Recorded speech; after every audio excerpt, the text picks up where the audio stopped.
Our first speaker this afternoon is Judge Andrew Napolitano. I'm sure many of you know him as a Fox News superstar and from his great show Freedom Watch, which we all loved a couple years back. He's also, of course, a very distinguished jurist, serving as a judge in New Jersey and also a longtime law professor. But I'm just going to say this is, for him, is that like Ludwig von Mises and Murray Rothbard, two of our namesakes, the judge has always been insistent on refusing to moderate or temper his message, even when it might have made his personal road easier. So on that note, we welcome him and thank him for being here.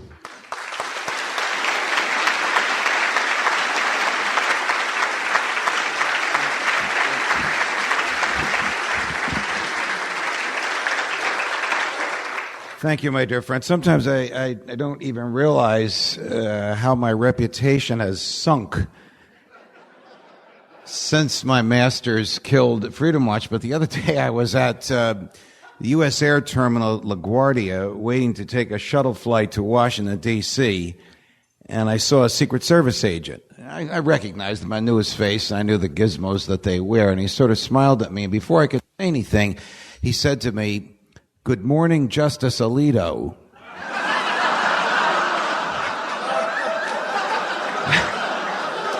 Before I could respond, a voice behind me goes, "That's not Justice Alito. That's the other Italian judge from Jersey, the one that works for Fox." And then the same voice says to the Secret Service, and let me tell you, it's a long road from Fox News to the Supreme Court of the United States. What did I do to deserve this? I turn around, and it's Leon Panetta. It's amazing the people you meet in this business. Gives me a big hug and kiss, and I said to him, "What are you doing with Secret Service agents? You're out of office." He goes, "Oh, I'm on a sort of a goodwill hospitality tour for the military." I said, "Bull blank. You're selling your books." He goes, "You're right. Don't tell anybody." All right, I'm obviously here to talk about more serious event. Well, I'll tell you another crazy story. It is unusual the people you meet in my line of work, but the most unusual was Benjamin Netanyahu, who I had met many times over the monitors. And the first time I met him was in a hallway of Fox, just by coincidence. I didn't know he was going to be there, and he wasn't expecting me. So I go to embrace him, and the Mossad pushes us apart. And he says to them, no, let him say hello. Now, you'll know when this was by what he says to me. "Judge Napolitano, so nice to meet you in person. This is what the Jewish people want to know." What's he going to ask me? Is Michael Jackson innocent or is he guilty?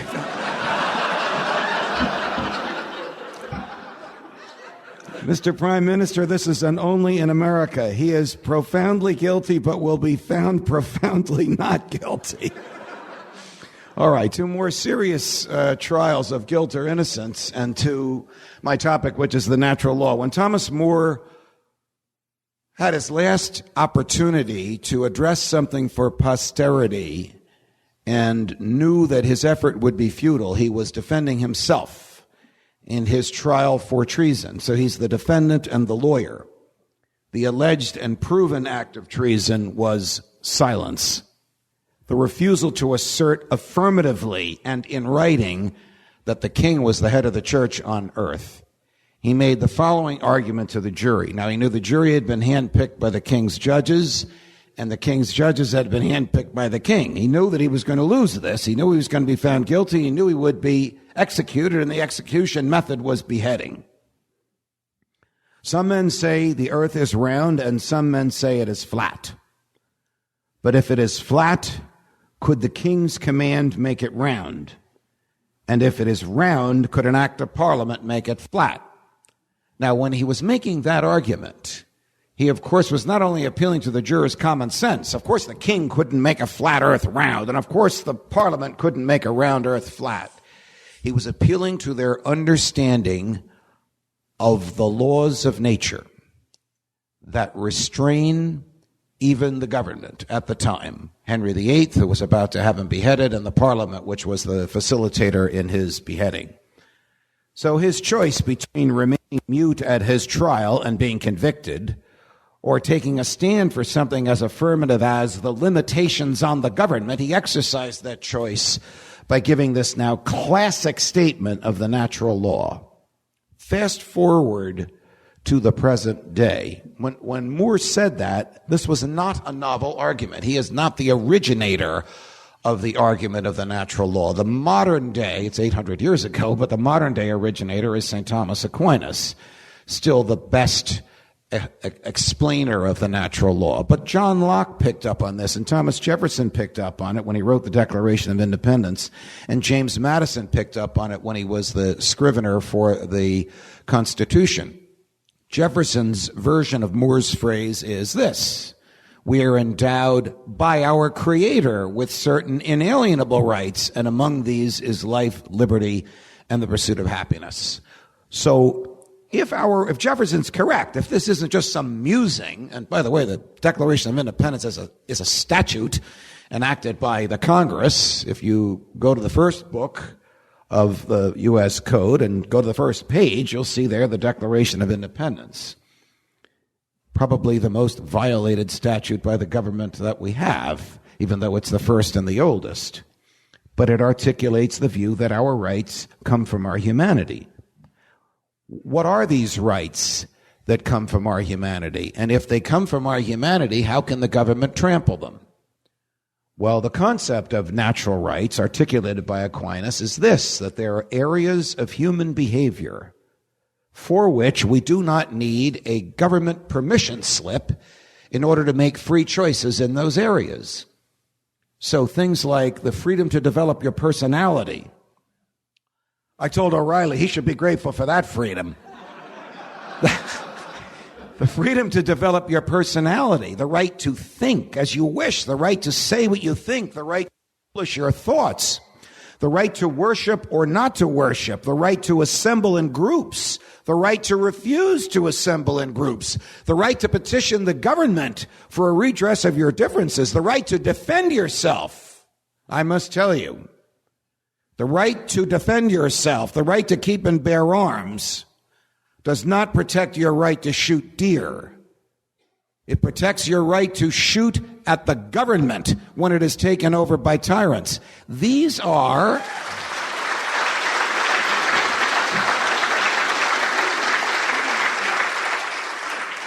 the quintessential American right. I'm going down the Bill of Rights. The quintessential American right. The right to be left alone. Codified in the Fourth Amendment. Today called the right to privacy. Codified in the Fourth Amendment. We all know what has happened to privacy. Let's see. How many of us have these in your pocket? Keep it on. I want the NSA and the president to hear everything I'm telling you. Now, I started by saying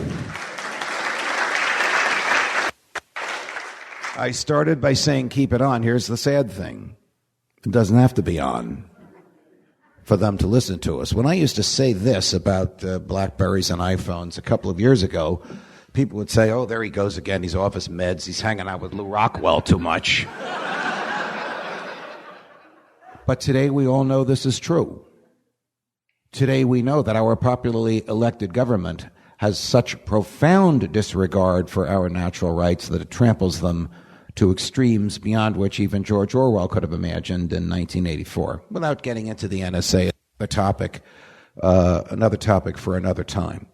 If Aquinas was right, and if Jefferson was right, and these rights come from our humanity and not from the government, things like thought and speech and privacy and travel, how can the government trample them? Well, the theory of our government is that we have surrendered some of our rights to the government so that the government will protect the rights that we have not surrendered. That's the idea of the government derives its powers from the consent of the governed. Does anyone in this room know anyone now living who consented to the government? Well, the answer is no. It's inconceivable that anybody still living was around when the Constitution was enacted and consented to it. So right off the bat, the idea that the government derives its powers from the consent of the governed is like government itself, a fiction. The fiction is that we have consented to the surrender of our rights. The reality is that our rights have been stolen from us because the government monopolizes force. It's a sad and terrible reality, but it is a reality. In theory, when the Constitution was enacted, and there's a typo in the Constitution, I get in trouble for saying this, the third word is wrong. It says, we the people. Of course, the Constitution was not enacted by the people, it was enacted by the states. But that was never corrected. Nevertheless, whatever was surrendered to the federal government was limited to 16 discrete, unique, separate, stated, articulated powers in the Constitution. And then the Ninth Amendment says, just because we've listed a bunch of rights in the first 8 doesn't mean that there are many others. It would be impossible for us to list them all. And the 10th Amendment says, just because we've given some power to the federal government, we the states, doesn't mean that we kept the rest of it for ourselves. We have.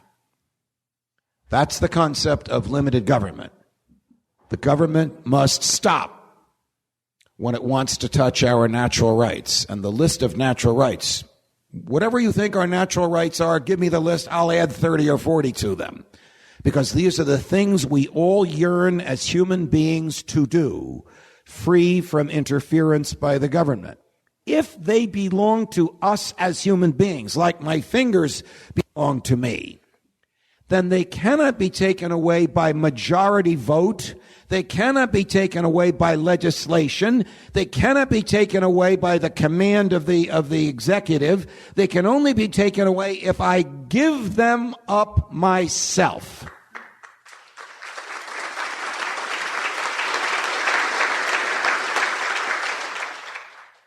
I can give them up myself by robbing a bank. I rob a bank. I violate the natural rights of the depositors of the bank.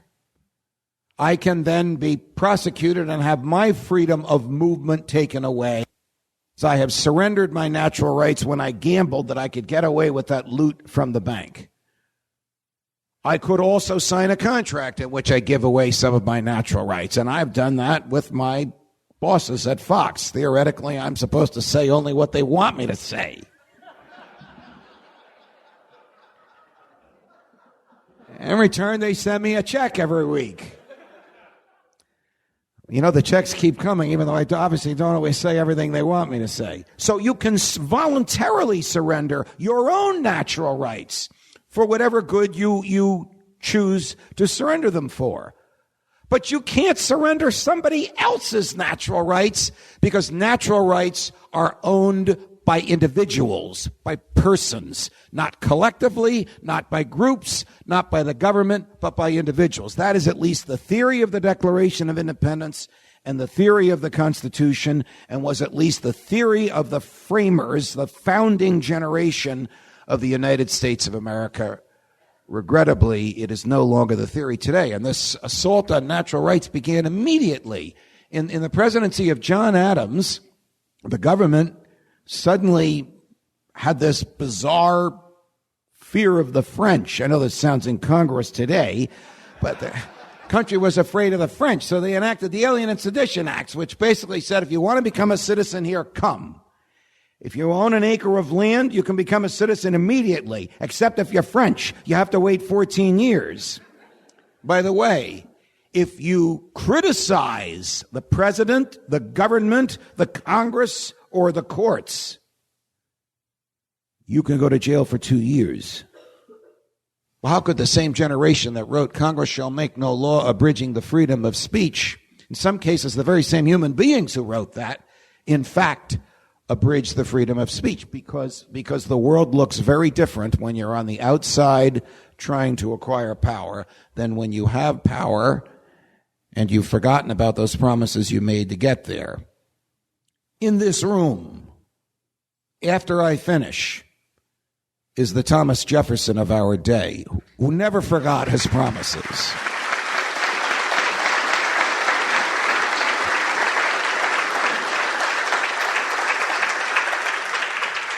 Sadly, an exception, because today the government tramples natural rights.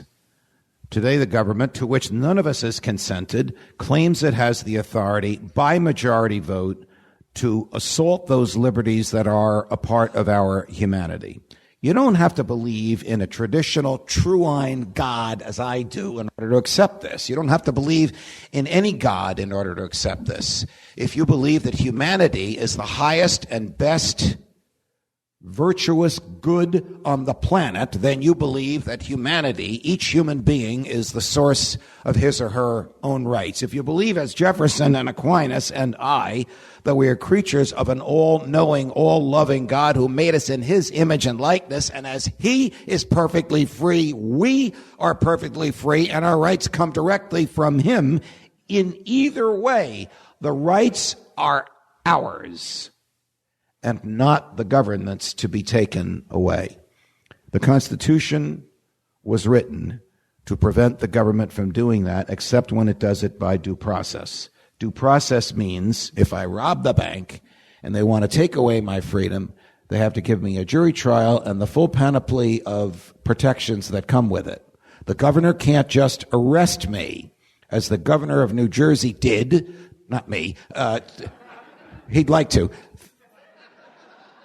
2 weeks ago with a nurse who got off the airplane at Newark Airport because she had been treating Ebola victims in Western Africa. Before she could get on another plane to Maine, they locked her up.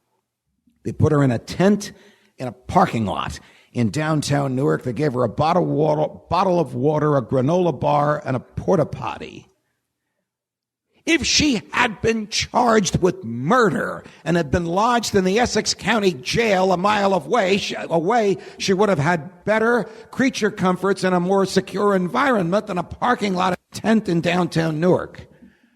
And I made the argument that the governor of New Jersey has flipped natural rights. You see, natural rights, you can summarize them in 3 words. 4 words. The presumption of liberty. The presumption of liberty. Meaning we are self-directed. We make our own choices. It is not our obligation, as New Jersey claimed was the case for the nurse, to prove we are unworthy of incarceration. It is the government's profound, unique obligation to prove that we are worthy of incarceration, and it must do so before a jury of our peers. An imperfect system, but the best system that we can come up with. In fact, when the governor of New Jersey was told, there's not a federal judge in Newark that will fail to give her a hearing, and we have no evidence that she's contagious at the hearing, you better let her go now, because if you lose in court, your friend at Fox News is going to make sure everybody knows that you knew the law and didn't follow it anyway. So he let her go right then and there. And then his buddy, the governor of Maine, tried the same thing. And there they went to a federal court who released her because the government could not overturn the presumption of liberty. The presumption of liberty says the rights that we did not surrender to the government, we retained for ourselves. And they can never be taken away from us by popular vote or majority in the legislature or a command by a governor or a president. Now, if the government recognized the concept of natural rights, it would know that virtually everything it has done, certainly since the progressive era, at the beginning of the last century, and perhaps even since the Alien and Sedition Acts, virtually everything it has done other than to protect natural rights has been wrong.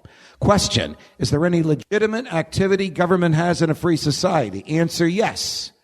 To protect the natural rights of the people in that society. Meaning instead of assaulting my freedom, my life, my liberty, and my property, protect it. That's what we have a government for. And a government that believes in natural rights will limit itself to those behaviors. Do you know, have you ever heard of, anywhere in the universe today, of a government that limits itself only to the protection of natural rights? That, of course, would be our Rothbardian, Jeffersonian, John Lockean, Thomistic, as in St. Thomas Aquinas, ideal. Will this happen tomorrow? No. Will it happen in the lifetime of anyone in this room? Maybe within the lifetime of the youngest in this room. And that's why we're all in this room today.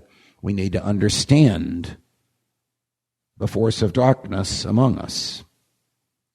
And that force of darkness is the very government we have elected and empowered to impose the darkness upon us. The better we understand it, the more we understand it, the sooner we can be free from its shackles. I expect that when I die, I will do so peacefully in my bed, surrounded by people that love me and faithful to first principles. That will not happen to everybody in this room. Some of you, particularly the young people, must be prepared to die in a government prison. And some of you, particularly the young people, must be prepared to die in a government town square to the sound of government trumpets blaring. When the time comes, you'll know what to do. Because freedom lies in everyone's heart. But it must do more than just lie there. Thank you, and God love you.